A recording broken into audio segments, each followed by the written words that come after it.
الرحمن الرحيم. هنتكلم عن اللافلزات. اللافلزات هي عناصر لها صفات معينة، منها ما هو صلب مثل الكبريت والكربون والفوسفور، ومنها ما هو غازات مثل النيتروجين والأكسجين، ومنها ما هو سائل وحيد وهو البروم. يعني البروم هو اللافلز السائل الوحيد.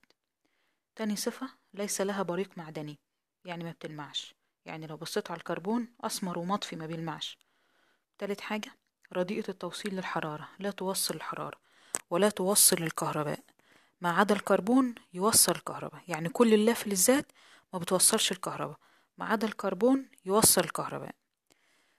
رابع حاجة، غير قابلة للطرق والسحب والثاني والتشكيل، يعني ما نقدرش اننا ندق عليها او نسحبها لسلك او نتنيها او نشكلها. خامس حاجة، يحتوي مستوى طاقتها الأخير على 5 إلكترونات أو 6 إلكترونات أو 7 إلكترونات. يعني لو بصيت على المستوى الأخير بعد ما توزع العنصر الإلكترونات، بعد ما توزع الإلكترونات هتلاقي المستوى الأخير في 5، أو لو كان في 6، أو لو كان في 7، يبقى هذا العنصر لا فلز. طيب زي ايه؟ الCl 17 توزيعه الإلكتروني الK 2، المستوى التاني 8، المستوى التالت 7. بص على المستوى الأخير في 7 إلكترونات، إذا هذا العنصر لا فلز. مثال آخر، N7، المستوى الأول 2، المستوى الثاني 5. بص على المستوى الأخير في 5، إذا هذا العنصر لا فلز. طيب مثال كمان، الO 8، المستوى الأول في 2 والمستوى الثاني في 6، إذا هذا العنصر لا فلز. يبقى إذا احتوى مستوى الطاقة الأخير على 5 إلكترونات أو 6 إلكترونات أو 7 إلكترونات، إذا هذا العنصر لا فلز. طيب ننتقل إلى نقطة أخرى، وهي سلوك اللافلزات أثناء التفاعل الكيميائي. بتعمل إيه اللافلزات أثناء التفاعل الكيميائي؟ هي عندها 5 أو 6 أو 7 في مستوى الطاقة الأخير. طب الأسهل عليها إن هي تفقدهم ولا تكتسب عليهم؟ هتفقد مثلا 5 كلهم مرة واحدة؟ لأ.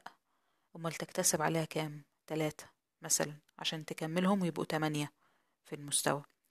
طب لو عندها 7 تكتسب 1 وتكملهم يبقوا 8. طب لما تكتسب يتغير التركيب ويصبح أيون سالب.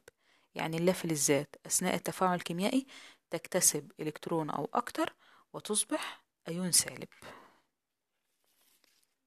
طيب زي إيه؟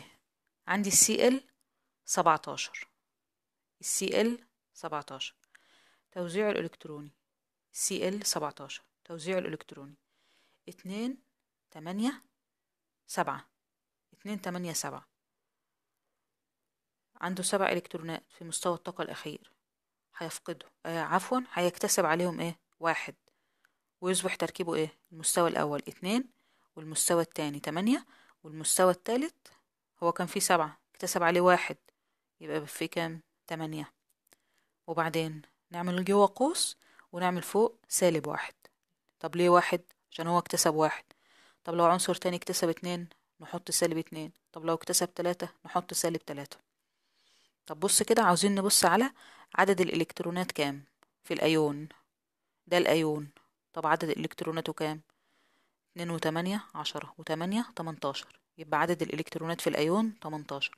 طب الشحنات الموجبة كام؟ هي 17 هنا و17 هنا، هي متتغيرش 17. يبقى الشحنات السالبة أكبر من الشحنات الموجبة، إذا يحمل الأيون شحنة سالبة. طب مثال آخر، الأكسجين 8، المستوى الأول فيه 2 والمستوى التاني فيه 6. طب الأسهل إيه؟ يفقد ال6 ولا يكتسب 2؟ طبعا يكتسب 2. طب لما يكتسب 2 هيبقى المستوى الأخير فيه كام؟ 8، يعني هيكتسب 2 على ال6، يبقى أصبح فيها إيه؟ 8، والمستوى الأول ما يتغيرش. ونحط جوه قوس ونعمل هنا هوت إيه؟ -2، لأن هو اكتسب 2. طب التركيب ده اسمه إيه؟ أيون الأكسجين السالب. طب عدد الإلكترونات كام؟ 2 و8 10، 2 و8 10، والشحنات الموجبة 8. مين أكتر؟ الشحنات السالبة، لأن ده أيون إيه؟ سالب والذرة اكتسبت. طيب لماذا تكون اللافلزات أيونات سالبة؟ ليه بتكون أيونات سالبة اللافلزات؟ لأنها تكتسب إيه؟ إلكترون أو أكتر، وتصبح الشحنات السالبة أكبر من الشحنات الإيه؟ الموجبة. يعني هي بتكتسب وبالتالي الشحنات السالبة بتكون أكبر من الشحنات الموجبة، فيحمل الأيون شحنة سالبة. طب يعني ايه أيون سالب؟ الأيون السالب عبارة عن الذرة بس انضاف لها الإلكترونات اللي اكتسبتها، يعني هي الذرة ولكن اكتسبت ايه؟ إلكترون أو أكتر.